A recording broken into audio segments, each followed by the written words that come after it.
ದಿನದ ಪರಲೋಕಮನ್ನ. ನವೆಂಬರ್ 26.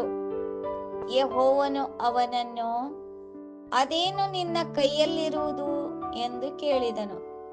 ವಿಮೋಚನೆ ಕಾಂಡ 4:2.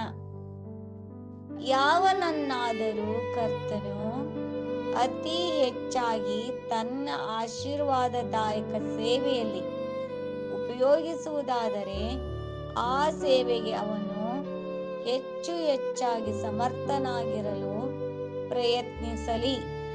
ಆತನು ದೇವರ ಅತಿ ಪ್ರೀತಿಯ ಮತ್ತು ಗೌರವ ಸ್ಥಾನದ ಸೇವಕನಾಗಿರುವ ಮೋಶೆಯಂತೆ ದೀನ ಸ್ವಭಾವ, ದೈನ್ಯತೆ, ಬಲ ಹಾಗೂ ತನ್ನನ್ನು ದೇವರಿಗಾಗಿ ಮೀಸಲಾಗಿಟ್ಟು ಉತ್ಸಾಹದಿಂದ ಸೇವೆ ಸಲ್ಲಿಸಲಿ. ಬುದ್ಧಿಯುಳ್ಳ ಮನೆವಾರ್ತೆಯವನು ತನ್ನಲ್ಲಿ ಪ್ರಕೃತವಾಗಿರುವ ಸಾಮರ್ಥ್ಯವನ್ನು ವೃದ್ಧಿಗೊಳಿಸಿ ಕಾಯುವವನಾಗಿ, ಸ್ವಾಭಾವಿಕವಾಗಿ ಹೊಂದದೇ ಇರುವ ಸಾಮರ್ಥ್ಯಕ್ಕಾಗಿ ಕಳವಳ ಪಡದೆ ಕರ್ತನನ್ನು ಸೇವಿಸಲಿ. ಹೀಗಿರುವಲ್ಲಿ ನಮ್ಮಲ್ಲಿ ಪ್ರತಿಯೊಬ್ಬನು ದೀನ ಸ್ವಭಾವವುಳ್ಳವನಾಗಿ ಕರ್ತನ ಪ್ರೀತಿಗಾಗಿ ಉತ್ಸಾಹಭರಿತರಾಗಿ ಆತನ ಸೇವೆಯನ್ನು ಮಾಡೋಣ. ಜೊತೆಗೆ ನಂಬಿಕೆಯಿಂದ ಆತನ ಶಕ್ತಿಯ ಮೇಲೆ ಆಧಾರಗೊಂಡು ನಮ್ಮ ಹೃದಯ ಮತ್ತು ಮನಸ್ಸುಗಳನ್ನು ಹದವಾದ ಸ್ಥಿತಿಯಲ್ಲಿಟ್ಟುಕೊಂಡು ದೇವರು ಯಾವ ಸೇವೆಗಾಗಿ ನಮ್ಮನ್ನು ನೇಮಿಸಿರುವನೋ ಆ ಸೇವೆಯನ್ನು ಆತನಿಗೆ ಮೆಚ್ಚುಗೆಯಾಗುವಂತೆ ಮಾಡೋಣ.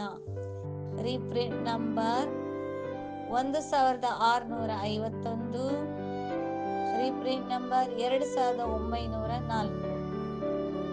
ನಮಸ್ಕಾರ. ನಮ್ಮ ಇವತ್ತಿನ ಡೀಪ್ ಡೈವ್ಗೆ ಎಲ್ರಿಗೂ ಸ್ವಾಗತ. ನಮಸ್ಕಾರ. ನೋಡಿ, ನಾವೆಲ್ಲರೂ ನಮ್ಮ ಜೀವನದಲ್ಲಿ ಏನಾದ್ರೂ ಸಾಧಿಸಬೇಕು, ಇನ್ನಷ್ಟು ಪರಿಣಾಮಕಾರಿಯಾಗ್ಬೇಕು ಅಂತ ಅನ್ಕೋತೀವಿ ಅಲ್ವಾ?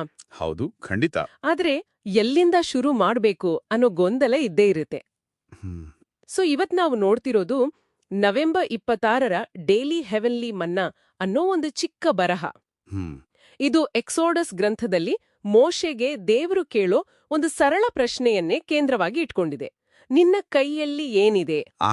ಈ ಸಣ್ಣ ಪ್ರಶ್ನೆಯಲ್ಲಿ ಅಡಗಿಲೋ ದೊಡ್ಡ ಒಳನೋಟಗಳನ್ನ ಬಿಡಿಸಿ ನೋಡೋಣ ಬನ್ನಿ. ಖಂಡಿತ. ಈ ಬರಹದ ಆರಂಭವೇ ತುಂಬಾ ಆಸಕ್ತಿದಾಯಕವಾಗಿದೆ. ಅಂದ್ರೆ, ದೇವರ ಸೇವೆಯಲ್ಲಿ ಹೆಚ್ಚು ಉಪಯುಕ್ತ ಆಗ್ಬೇಕು ಅಂತ ಬಯಸೋರು ಮೊದಲು ತಮ್ಮನ್ನು ತಾವೇ ಸಿದ್ಧಪಡಿಸ್ಕೋಬೇಕು ಅಂತ ಹೇಳುತ್ತೆ. ಸರಿ. ಮೋಶೆಯ ಉದಾಹರಣೆಯನ್ನ ಕೊಟ್ಟು ವಿನಯ, ನಮ್ರತೆ, ಶಕ್ತಿಯಂತಹ ಗುಣಗಳ ಬಗ್ಗೆ ಮಾತಾಡುತ್ತೆ. ಹಾಗಾದ್ರೆ ಈ ವಿನಯ, ನಮ್ರತೆ ಅಂಥ ಗುಣಗಳು ಯಾಕೆ ಅಷ್ಟು ಮುಖ್ಯ? ಯಾಕಂದ್ರೆ ನಿನ್ನ ಕೈಲ ಏನಿದೆ ಅಂತ ಪ್ರಾಮಾಣಿಕವಾಗಿ ನಮಗೆ ನಾವೇ ಕೇಳ್ಕೊಳಕ್ಕೆ ಮೊದಲು ಆ ವಿನಯ ಬೇಕು ಅಲ್ವಾ? ಇಲ್ಲಿಂದಲೇ ಈ ಬರಹ ಒಂದು ಆಶ್ಚರ್ಯಕರವಾದ ತಿರುವು ತಗೊಳುತ್ತೆ. ಓ ಹೌದಾ? ಹೌದು.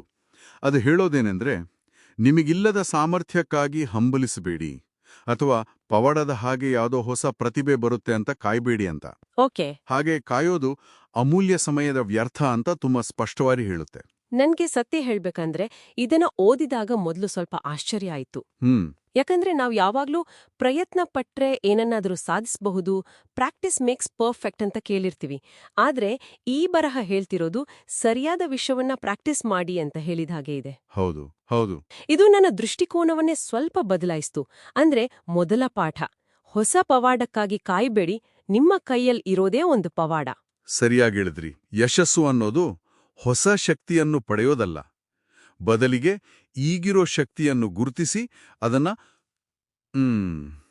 ಸಂಪೂರ್ಣವಾಗಿ ಬಳಸೋದು. ನಿಜ. ಆದರೆ ಇದರಲ್ಲಿ ಒಂದು ರಿಸ್ಕು ಕೂಡ ಇದೆ ಅಲ್ವಾ?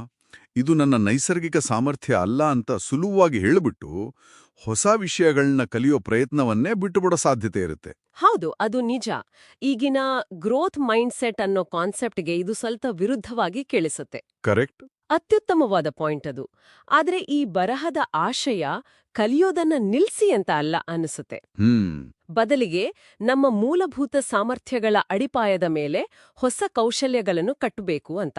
ಉದಾಹರಣೆಗೆ, ಒಬ್ರಿಗೆ ಸಹಜವಾಗಿ ಚೆನ್ನಾಗಿ ಮಾತಾಡೋ ಕಲೆ ಇದ್ರೆ ಸರಿ, ಅವರು ಕೋಡಿಂಗ್ ಕಲಿಯೋಕೆ ಒದ್ದಾಡೋದಕ್ಕಿಂತ ತಮ್ಮ ಮಾತಿನ ಕಲೆಯನ್ನೇ ಇನ್ನಷ್ಟು ಉತ್ತಮಪಡಿಸ್ಕೊಂಡು ಒಬ್ಬ ಒಳ್ಳೆ ನಿರೂಪಕರಾಗಬಹುದು. ಈಗ ಅರ್ಥವಾಯಿತು. ಇದು ಸ್ವಯಂ ಅರಿವು ಮತ್ತೆ ಸಂಪನ್ಮೂಲಗಳ ಸದ್ಬಳಕೆಯ ಪ್ರಾಮುಖ್ಯತೆಯನ್ನ ಒತ್ತಿ ಹೇಳುತ್ತೆ. ಹೌದು. ಇದು ನನಗೆ ಒಬ್ಬ ಬಾಣಸಿಗನ ನೆನಪು ಮಾಡುತ್ತೆ. ಜಗತ್ತಿನ ಎಲ್ಲಾ ಪದಾರ್ಥಗಳು ಬೇಕು ಅಂತ ಅವನು ಹಠ ಹಿಡಿಯಲ್ಲ. ತನ್ನ ಅಡುಗೆ ಮನೆಯಲ್ಲಿರೋ ಉಪ್ಪು ಮಣಸನ್ನೇ ಬಳಸಿ ಒಂದು ಅದ್ಭುತವಾದ ಖಾದ್ಯ ಮಾಡ್ತಾನೆ. ಪವಾಡ ಯೋದು ಪದಾರ್ಥಗಳಲ್ಲ, ಅವನ ಕೌಶಲ್ಯದಲ್ಲಿ. ವಾಹ್, ಒಳ್ಳೆ ಉದಾಹರಣೆ. ಅದೇ ರೀತಿ ನಿನ್ನ ಕೈಯಲ್ಲಿ ಏನಿದೆ ಅನ್ನೋ ಪ್ರಶ್ನೆ ನಮ್ಮ ಗಮನವನ್ನ ಹೊರಗಿನಿಂದ ನಮ್ಮ ಒಳಗೆ ಸೆಳೆಯುತ್ತೆ. ಹಾಗಾದ್ರೆ ಇದೆಲ್ಲದರ ಅರ್ಥ ಏನು? ಇದರ ತಿರುಳು ಸಿದ್ಧತೆ. ಆದ್ರೆ ಇದು ಬರೀ ಕೌಶಲ್ಯಗಳ ಸಿದ್ಧತೆ ಅಲ್ಲ. ಅಲ್ಲ.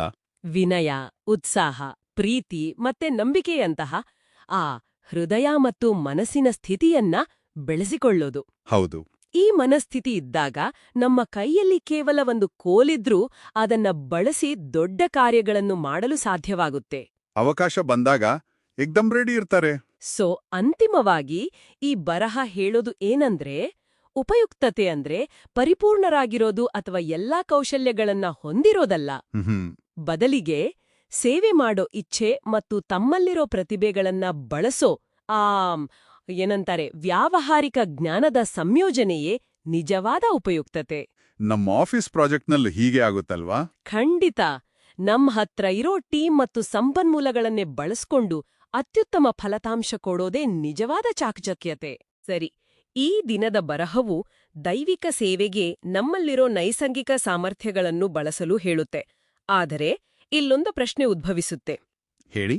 ನಮ್ಮಲ್ಲಿ ಯಾವ ಸಾಮರ್ಥ್ಯಗಳು ನೈಸರ್ಗಿಕ ಮತ್ತು ಯಾವ ಸಾಮರ್ಥ್ಯಗಳನ್ನು ಪ್ರಯತ್ನದಿಂದ ಬೆಳೆಸಿಕೊಳ್ಳಬಹುದು ಅನ್ನೋ ಆ ಗೆರೆಯನ್ನು ನಾವು ಎಲ್ಲಿ ಎಳೆಯಬೇಕು?